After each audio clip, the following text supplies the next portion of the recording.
अध्याय 10। उदासी के समुद्र में डूबे सुग्रीव ने सोचा कि उनके पास एक दूसरे को अलविदा कहने का भी समय नहीं था। अंधेरा गहराता जा रहा था और जंगल आने वाले पक्षियों के कलरव से जीवंत हो उठा था। वे कई घंटों से नदी की धारा के साथ साथ चल रहे थे। सप्तपर्णी के पुष्पों की सुगंध से भी संध्या की ठंडी हवा ने उसकी पीठ की पसीने की बूंदों को सुखा दिया था। उसकी टांगें बुरी तरह दर्द कर रही थी। जब से उन्होंने वैद्यराज सुषेण की कुटिया को छोड़ा था, तब से उसके भाई ने एक शब्द तक नहीं बोला था। आखिर इतनी जल्दी कुटिया छोड़ने की आवश्यकता ही क्या थी? ये ठीक था कि उसका भाई अब पूरी तरह स्वस्थ हो गया था, फिर भी वे वहां कुछ दिन और तो रह ही सकते थे। उसे तारा के सामने अपनी भावनाएं व्यक्त करने का भी अवसर नहीं मिला था।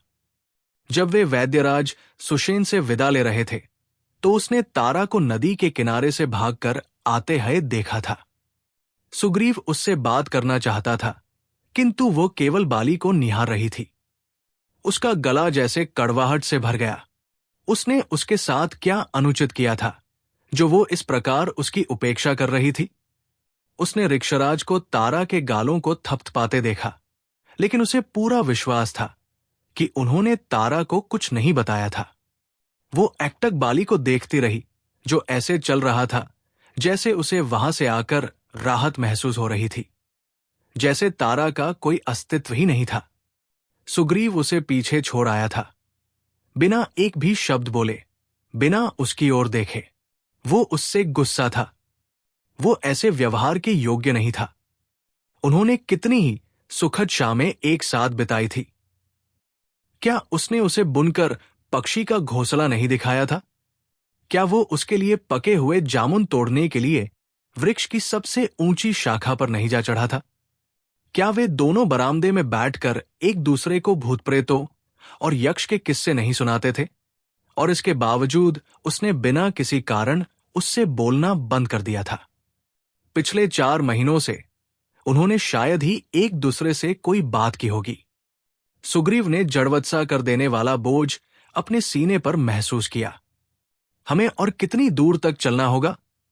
सुग्रीव ने तेज स्वर में पूछा। जितनी दूर होगा सो होगा, पीछे से ऋक्षराज का उत्तर आया। वो अभी तक ऋक्षराज के बारे में भूल चुका था। उसे आशा थी कि उसका भाई कुछ कहेगा। क्या वो तारा के संबंध में सोच रहा था? सुग्रीव को ईर्ष्या की टीस सी महसूस हुई। वृक्षों की छाया से उत्पन्न अंधेरे ने पूरे जंगल को अपनी आगोश में ले लिया। विशाल पक्षी से हुई लड़ाई को याद करके वो बेचैन हो उठा। क्या उसके भाई ने ऐसी चीजों के बारे में नहीं सोचा था? एकदम मूर्ख है फिर तो, सुग्रीव ने सोचा। उसने भयभीत होकर चारों ओर देखा। उसे ऐसा महसूस हुआ जैसे विशाल वृक्षों की आंखें थी, हजारों आंखें, और वे उन्हें देख रही थी, उन्हें जांच रही थी। उसने जल्दी से बाली का हाथ पकड़ लिया। मैं और नहीं चल सकता, सुग्रीव ने कहा। बाली उसकी ओर देखकर मुस्कुराया और फिर उसने अपना सिर हिलाया। चलो यहां विश्राम करते हैं, बाली ने कहा। सगनीव के विरोध को अनदेखा करके बाली एक विशाल बरगद के वृक्ष की जड़ पर बैठ गया।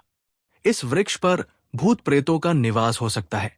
वे तो प्रसन्न होंगे कि उनका रात्रि का भोजन अपने आप यहां आ गया है। ऋक्षराज ने उस विशाल वृक्ष को देखते हुए कहा, जिसकी कई मूल जड़ें थी, जो उनको ऐसे प्रतीत हो रही थी जैसे वे राक्षसी हाथ हों, जो उनका गला घोंटने को तैयार हों। सुग्रीव का दिल जोरों से धड़कने लगा। वो भूतों की कल्पना कर सकता था, हर प्रकार की प्रजातियों के भूत बेताल, पिशाच, रक्तराक्षस, ब्रह्मा राक्षस, जो वृक्ष की शाखाओं पर अदृश्य होकर लटक रहे थे। जैसे ही वृक्ष की सबसे ऊपर वाली पत्ती अंधेरे में डूब जाएगी, तभी वे जीवित हो उठेंगे।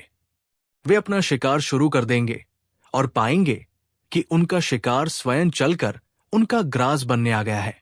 क्या उसके भैया को इतनी समझ नहीं थी? उसे अफसोस हुआ कि उसने वहां विश्राम करने का प्रस्ताव दिया था। मुझे लगता है कि हमें वृक्ष पर चढ़ जाना चाहिए। सुग्रीव, क्या तुम्हें ऐसा नहीं लग रहा कि वृक्ष की शाखाएं हमें ऊपर आने के लिए आमंत्रित कर रही है? बाली ने अंगड़ाई लेते हुए कहा। नहीं, मैं नहीं जाऊंगा ऊपर। सुग्रीव डर के मारे चीखना चाहता था। ऋक्षराज कुछ गालियासी बड़बड़ाया और करौंदे की मदिरा का जाना पचाना पात्र निकाल लाया। उसने एक शाखा ली और एक मोटी सी जड़ पर बैठ गया। बाली एक बंदर के समान फटाफट वृक्ष पर चढ़ गया। सुग्रीव थोड़ा झिझका। जंगल बहुत भयानक लग रहा था। झींगुरों की भिनभिनाहट और दूर कहीं उल्लुओं की हू की आवाजों ने जंगल की भयानकता को और भी बढ़ा दिया था। ऋक्षराज अपनी मदिरा पीने में व्यस्त था और कुछ खूबसूरत मादा वानर से संबंधित कोई गीत गुनगुना रहा था, जिसकी त्वचा जामुन के समान चमकीली थी। जब वो मुस्कुराती थी तो ऐसा लगता था जैसे बादलों से भरे आकाश में से कोई पूरा चांद निकल रहा हो। गीत सुनकर सुग्रीव को लहरों के समान तारा की याद आ गई और वो उदास सा हो गया। क्या वो कभी उसे दोबारा देख पाएगा? वृक्ष से उसका भाई उसे ऊपर बुला रहा था। सुग्रीव एक मोटी सी शाखा पर उसकी छाया जैसी आकृति ही देख पा रहा था। एक गहरी सांस लेकर वो वृक्ष पर चढ़ने लगा। वृक्ष के तने पर काई जमी हुई थी जो फिसलन भरी थी। सुग्रीव मन ही मन बुरा भला कहने लगा। उसे बहुत झल्लाहट हुई ऊपर चढ़ते हुए। उसके भाई ने सहायता के लिए अपना हाथ उसकी ओर बढ़ाया और उसे एक शाखा पर बिठा दिया। वो शाखा झूल रही थी। सुग्रीव ने जब नीचे देखा तो उसे चक्कर सा आ गया। वो बड़ी सावधानी के साथ अपने आप को संतुलित करके बैठा रहा। बाली उसको घबराते देखकर हंस पड़ा और बोला, लोग हमें बंदर कहते हैं और ये बहुत ही लज्जा की बात है कि हम वृक्षों पर भी नहीं चढ़ सकते। तभी सुग्रीव की निगाह एक जोंक पर पड़ी जो उसकी ओर रेंगती आ रही थी। उसने अपनी उंगलियों से उसे दूर करने की कोशिश की, लेकिन इससे पहले कि वो ऐसा कर पाता, बाली ने जोंक को पकड़ा और उसे बड़े आराम से पास की एक अन्य शाखा पर रख दिया। ये देख सुग्रीव को क्रोध आ गया। इसका कारण क्या था, ये वह भी नहीं जानता था। क्या उसे इतना अच्छा होना चाहिए कि दूसरे को चिढ़ होने लगे? क्या तुम जानते हो कि हमारे पिता हमें कहां लेकर जा रहे हैं? बाली ने दर कहीं देखते हुए पूछा। उसके होठों पर एक मुस्कान तैर रही थी। पिता? कौन है हमारे पिता? सुग्रीव पूछना चाहता था। तभी ऋक्षराज का गीत हवा में तैरने लगा। ऐसा लग रहा था कि जैसे वो गीत ही सुग्रीव के प्रश्न का उत्तर था। वृक्षों की चोटियों से चांदनी ऐसे लग रही थी जैसे वो किसी छलनी से छनकर मक्खन की तरह गिर रही हो। सुग्रीव अब न कोई पिता चाहता था और न कोई माता। वो केवल तारा को चाहता था। उसे पहले ही उसकी मुस्कान और उसके शरीर की खुशबू की कमी खल रही थी, जो उसके पास आने पर और उसकी चंचल बातों से आती थी। अंतिम चीज जिसकी वो कल्पना कर सकता था, वो थी उसके पिता के रूप में मोटे और कुरूप उभयलिंगी का अस्तित्व। ऋक्षराज चाहते हैं कि हम पढ़े, बाली ने एक षड्यंत्र भरे स्वर में कहा। पढ़े? क्या पढ़े? उन्हें गायों की सेवा करने, लकड़ी काटने, मलमूत्र को ठीक से उठाकर दर गढ़ड़ों में दबाने, भेड़ों के बाल कतरने और पौधों को पानी देने का पूरा ज्ञान था। वो हमें और क्या पढ़ाना चाहते थे? वो हमें महाबली के पास लेकर जा रहे हैं, बाली ने कहा और सुग्रीव ने देखा कि वो उत्साह से भरा हुआ था। कीन महाबली? सुग्रीव को ये जानने में बहुत अधिक रुचि नहीं थी। वो तारा से दूर नहीं जाना चाहता था। उसे तारा को समझाना था कि वो बुरा लड़का नहीं था। उसे तारा को उससे बात करने के लिए मनाना था। उसके लिए ये अत्यंत असनीय बात थी कि 5 महीने से उसने उसके साथ एक भी शब्द नहीं बोला था। वो उसका सबसे अच्छा मित्र था। वो उसके साथ ऐसा कैसे कर सकती थी? और वो भी बिना किसी कारण के। क्या ये इतना बड़ा अपराध था? महाबली असुरों का राजा है। क्षमा करना, वो असुरों का राजा था जिसने मुजरिस के महान नगर से शासन किया था, बाली ने कहा। वृक्ष के नीचे से ऋक्षराज महाबली के स्वर्णिम युग के संबंध में कुछ लोकगीत गाने लगा था, जहां प्रत्येक व्यक्ति को समान समझा जाता था और जहां जाति अथवा लिंग के आधार पर कोई भेदभाव नहीं किया जाता था, और जहां बच्चों की मत्य नहीं होती थी। बाली ने उसके गीत समाप्त करने की प्रतीक्षा की, और जब उसने किसी बौने ब्राह्मण को, जिसने महाबली का शासन समाप्त किया था, गाली देते हुए अपना गीत समाप्त किया तो बाली हंस पड़ा। इतिहास से हमेशा ही उसे ऊब रही थी। उसने बाली को ऋषि गौतम के आश्रम में घर के कामों के बीच भी जो ज्ञान वो प्राप्त कर सकता था, ग्रहण करते देखा था। सुग्रीव के लिए आत्मा, मोक्ष और ऐसे ही विचित्र शब्दों के संबंध में निरंतर तर्क करते रहने का कोई अर्थ नहीं था, जो आश्रम के वासी एक दूसरे से करते थे। मैं जो कुछ कह रहा हूं, क्या उसे तुम सुन भी रहे हो? बाली ने थोड़ा चिढ़कर उससे पूछा। सुग्रीव ने इस पर अपनी प्रतिक्रिया देने की तत्परता दिखाई। वो नहीं चाहता था कि बाली की बातों पर ध्यान न देने और लापरवाही बरतने पर उसे अपने भाई की कड़ी डांट सुननी पड़े। हम असुर के पास क्यों जा रहे हैं? हम तो वानर हैं और असुर लोग हमसे घृणा करते हैं, सुग्रीव ने कहा। वो ये कहना चाह रहा था कि उन्हें वापस वैद्यराज सुषेण की कुटिया में जाकर रहना चाहिए था, और इस प्रकार वो तारा के साथ झगड़ा समाप्त कर फिर से मेल मिलाप कर सकता था। तुमने सत्य ही कहा, सुग्रीव। असुर और देवता दोनों ही हमसे घृणा करते हैं। हम असभ्य, काले, महत्वहीन व जंगली हैं। हम बहुत निम्न जाति से संबंध रखते हैं। हम उनके लिए बंदरों से बेहतर नहीं हैं, और इसीलिए वे हमें वानर कहकर पुकारते हैं। लेकिन हम ऐसे क्यों बने हैं? कई लोग गायकों से मैंने सुना है कि एक समय ऐसा था जब हम बाघों के समान दक्षिण के गर्जना करते समुद्रों से लेकर उत्तर दिशा में ठंडे बर्फीले पहाड़ों तक उन्मुक्त भाव से घूमते थे। हम इस धरती से संबंध रखते थे, और ये धरती हमसे। हमने ये सब कब खो दिया था? पहले असुरों को और फिर देवताओं को। हम दास कब बने थे? हम कब तक ऐसे बने रहेंगे, उत्पीड़ित और शासित? और कब तक हमारे साथ जानवरों जैसा व्यवहार होता रहेगा? हमें उनके तरीके सीखने की आवश्यकता है। हमें यह समझने की आवश्यकता है कि वे किस प्रकार हम पर शासन करते हैं। हम किसी पर शासन करने के इच्छुक नहीं हैं, न उन पर और न किसी अन्य पर। हम अकेले रहना चाहते हैं। उसके लिए हमें यह जानना होगा कि वे इतने शक्तिशाली कैसे बने, बाली ने उत्साह से कहा। नीचे से ऋक्षराज ने चिल्लाकर कहा, मैं कितने समय से अपने लोगों को यह बात समझाने का प्रयास कर रहा हूं, लेकिन वे हमेशा भाग्य को दोष देते रहते हैं। वे महान अयन के क्रोध को इसका उत्तरदायी ठहराते हैं। वे इन विशाल पक्षियों और पर्वतों की नाराजगी को दोषी ठहराते हैं, लेकिन वे कभी भी अपने आप को अपनी इस स्थिति के लिए उत्तरदायी नहीं ठहराते। अपनी आयु के हिसाब से तुम बहुत समझदार हो। तुमने अब तक कितनी बरसातें देखी होंगी? 13 या 14 तुम्हारा उत्साह देखकर मुझे आशा बंधती है। मेरे पुत्र, मेरे बच्चे, मैं तुम्हें बता रहा हूं कि तुम भगवान अयन से छोटी छोटी वस्तुएं मांगते हो, और वो भी तुम्हें छोटी छोटी वस्तुएं देते हैं।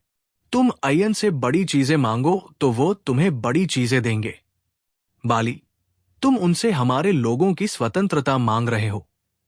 मेरा विश्वास करो, इस उभयलिंगी का विश्वास करो। यदि तुम वो कार्य करने के लिए तत्पर हो जिसमें तुम विश्वास करते हो, तो निश्चित रूप से अयन तुम्हें वह चीज देंगे, और उससे कहीं अधिक देंगे। जब मैं ये बात लोगों से कहता हूं तो कोई इस उभयलिंगी का विश्वास नहीं करता। मेरे पुत्र, बाली ने ऊपर से चिल्लाकर कहा, मुझे आप में विश्वास है, पिताजी। सुग्रीव ने उभयलिंगी को आनंद के अतिरेक से कांपते देखा। उसकी आंखें आर्द्रता से चमक रही थी।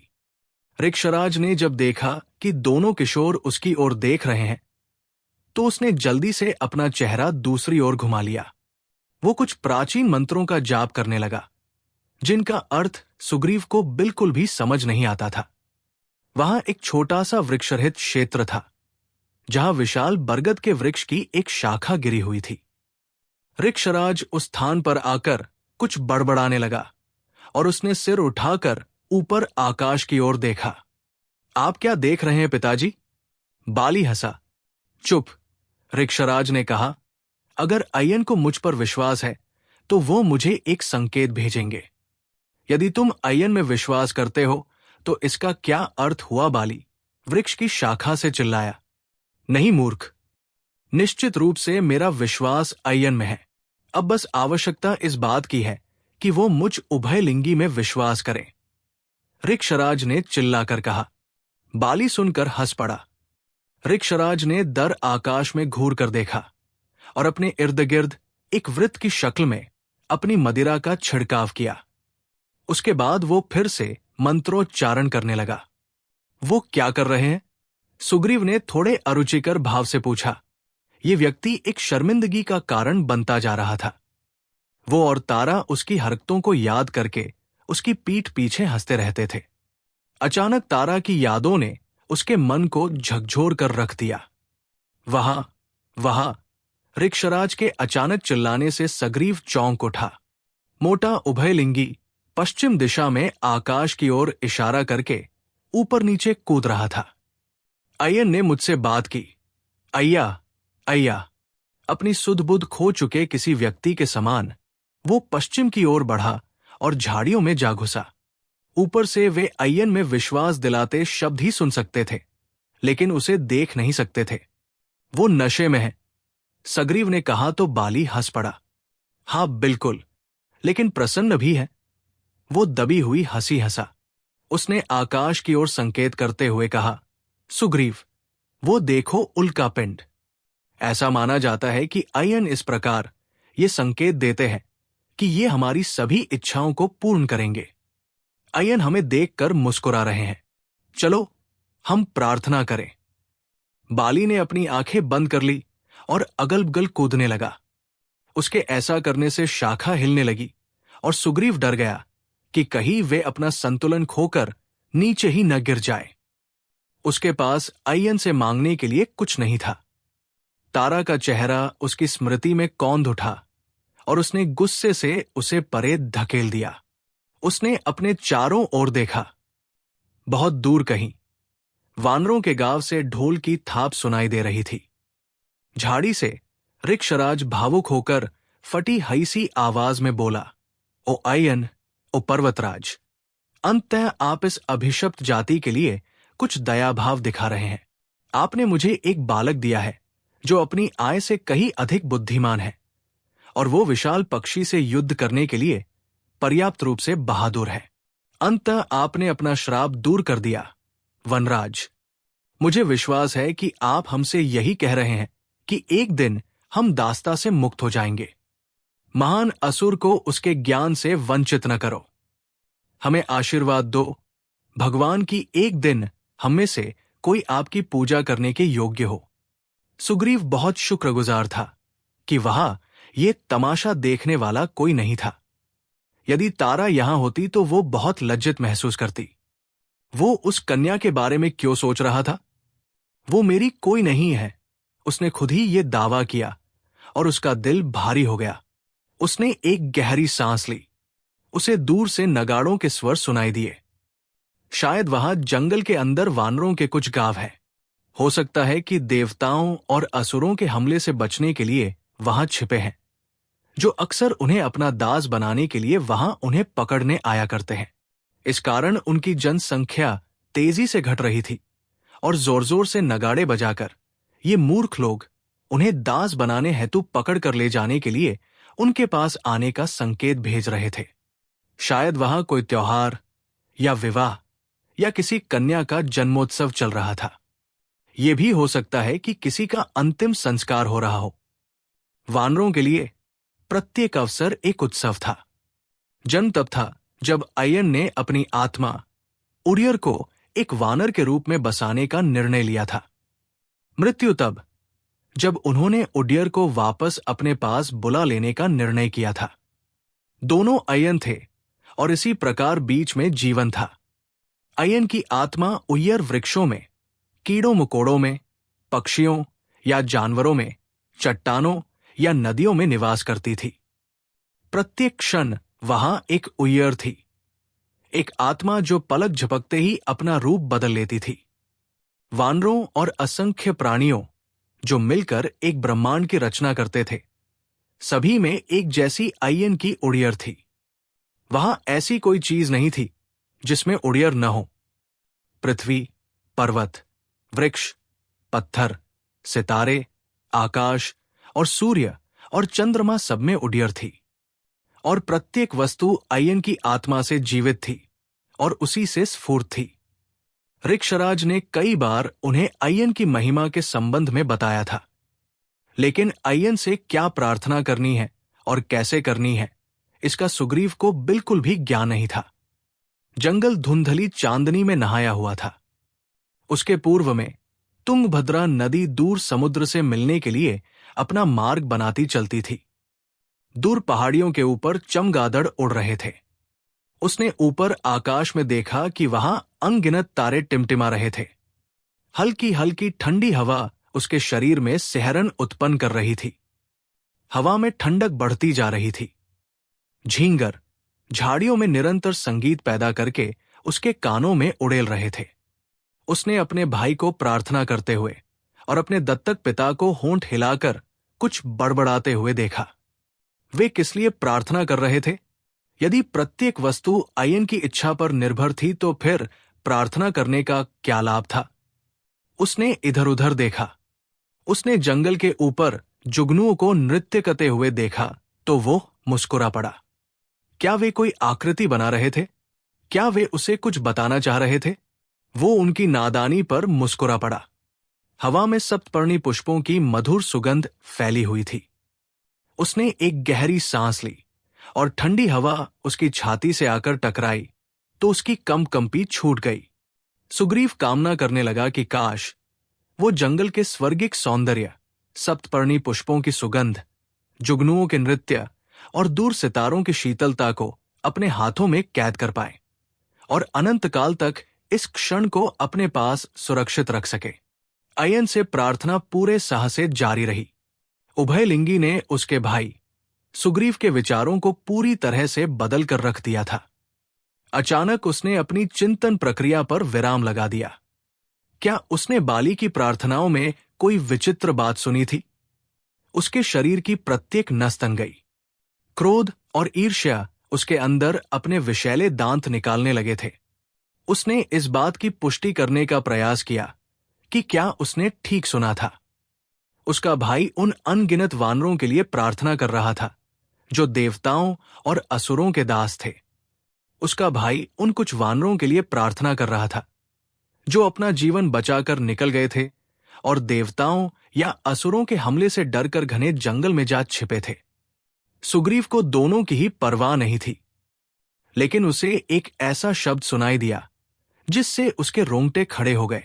वो अपने भाई की प्रार्थनाओं के पूरे होने का बहुत बेसब्री से प्रतीक्षा करने लगा था।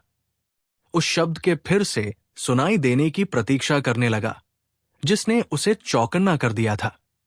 उसकी व्याकुलता तब बढ़ गई जब उसका भाई प्रार्थना समाप्त करने के पश्चात अपनी आंखों को बंद करके शांति से खड़ा रहा। सुग्रीव अपनी धोती के कोनों को पकड़े और उन्हें अपनी उंगलियों से घुमाते हुए व्यग्र हो उठा और अपना जबड़ा भींचे प्रतीक्षा करने लगा। सुग्रीव, अपने भाई के मृत स्वर ने उसे चौंका दिया। बाली जैसे अवचेतन अवस्था में दिखाई दे रहा था। भाई, अय्यन ने मुझसे बात की। नीचे से ऋक्षराज आनंद से चिल्लाया, अय्या, अय्या। तेज हवा से पत्तों में सरसराहट हुई। हवा में मौजूद ठंडक से सुग्रीव की रीढ़ में सिहरन सी दौड़ गई। बाली ने अपनी आंखें बंद कर ली और बोला, उन्होंने हमारे शुभ भविष्य के बारे में मुझसे बात की। अय्यन ने कहा कि उन्होंने हमें अच्छे भविष्य के लिए चुना है। हम सब मिलकर अपने लोगों को दास्ता की स्थिति से मुक्त करेंगे। सुग्रीव ने अत्यंत शांत भाव से अपने भाई की ओर देखा। उसके चेहरे पर भविष्य की चिंता के कोई चिन्ह नहीं थे। वो वर्तमान के संबंध में चिंतित था। वो अपने भाई के उन शब्दों के संबंध में चिंतित था जो उसने प्रार्थना में कहे थे। बाली ने अपनी आंखें खोली और फिर उंगली से नदी की ओर इशारा किया। उस स्थान को ध्यान से देखो भाई। यदि अय्यन की इच्छा हुई तो हम उस नदी के पास वानरों के निवास के लिए एक नगर बनाएंगे। नदी के पास किष्का के उन वृक्षों को देखो। वे संख्या में 7 हैं। वही चिन्ह है। यही वो स्थान है जहां अय्यन की आत्मा सबसे प्रभावशाली होगी। उस पवित्र कुंज के पास हम अपने निवास स्थान का निर्माण करेंगे। उसका नाम होगा किष्किंधा, हमारे लोगों का नगर, काली त्वचा वाले, निराश, बंदर लोगों का नगर। अय्यन ने मुझसे पूछा, जब हमें कोई वानर के नाम से पुकारता है तो मुझे क्रोध क्यों आता है? बंदर भी मेरी संतान है, वैसे ही तुम सब हो भाई, उन्होंने मुझसे कहा, और उसके पश्चात मैंने आंखें खोल ली। तुम जो कुछ भी हो, तुम्हें उस पर गर्व होना चाहिए, अय्यन ने मुझसे कहा। ऋक्षराज आनंद दातिरेक में चिल्ला उठा, अय्या, मेरे अय्या, वो ठीक कह रहा है। हम वानर हैं, हम बंदर हैं, हम वे भी हैं जो अय्यन हमें देखना चाहते हैं। हम वे सब कुछ हैं जो हम बनना चाहते हैं। बाली खुशी में अपने दोनों हाथों से अपनी छाती पर प्रहार करने लगा। उसने अपनी बाहें फैला ली, अपना सिर पीछे की ओर कर लिया और जंगली स्वर में चिल्लाया, मैं एक वानर हूं। एक क्षण के विराम के पश्चात उत्तर में घाटी में कई बार इतनी प्रतिध्वनि सुनाई दी, मैं वानर हूं। इससे बाली आनंदित हो उठा और वो एक बार फिर चिल्लाया। हर बार जंगल ने पूरी शक्ति के साथ उत्तर दिया। वो और जंगल एक ही थे। वे अय्यन थे, एक जैसे। कुछ समय पश्चात बाली चिल्लाते चिल्लाते थक गया। उसकी आवाज असामान्य रूप से थकान से भरी हुई थी, जिससे वो हास्यास्पद लग रही थी। उसने सुग्रीव के कंधे पर हाथ रखा और कहा, कल हम असुर सम्राट महाबली के पास पहुंच जाएंगे और संभवतः हम और 5 वर्ष तक वही रहेंगे। हमारे वापस लौटने तक हम किशोर नहीं रहेंगे। हम युवा और शक्तिशाली हो जाएंगे, इतने शक्तिशाली कि हम अपने लोगों का नेतृत्व करने में सक्षम हो जाएंगे और फिर उन्हें मुक्त कर देंगे। हम ऐसा ही करेंगे। सुग्रीव ने बाली को बीच में ही रोक दिया। वो नहीं चाहता था कि बाली और अधिक शेखी बघारता हुआ खड़ा रहे कि उसकी प्रजाति पर कितना अत्याचार हुआ था या बाली इस संबंध में क्या करने वाला था। वो अपनी शंकाएं दर करने के लिए व्यग्र हो रहा था। साहस जुटाकर उसने बाली से पूछा, भैया, मैंने सुना है कि आपने अपनी प्रार्थनाओं में उस कन्या का नाम लिया था। क्षण भर को बाली ने उसे घूर कर देखा और धड़कते हए दिल से उसके उत्तर देने की प्रतीक्षा करने लगा। बाली के चेहरे पर एक शरारती मुस्कान थिरकने लगी। ओह, तो तुमने ऐसा सुना। मैं तो हमेशा तुम्हें बताना चाहता था सुग्रीव, लेकिन मुझे कुछ विचित्र सा लग रहा था। मैंने अय्यन से प्रार्थना की कि जब हम वापस आएंगे और वापस आकर एक ऐसे स्थान का निर्माण करेंगे जहां हमारे वानरों को दास नहीं बनाया जा सकेगा, तारा मेरी अर्धांगिनी होगी।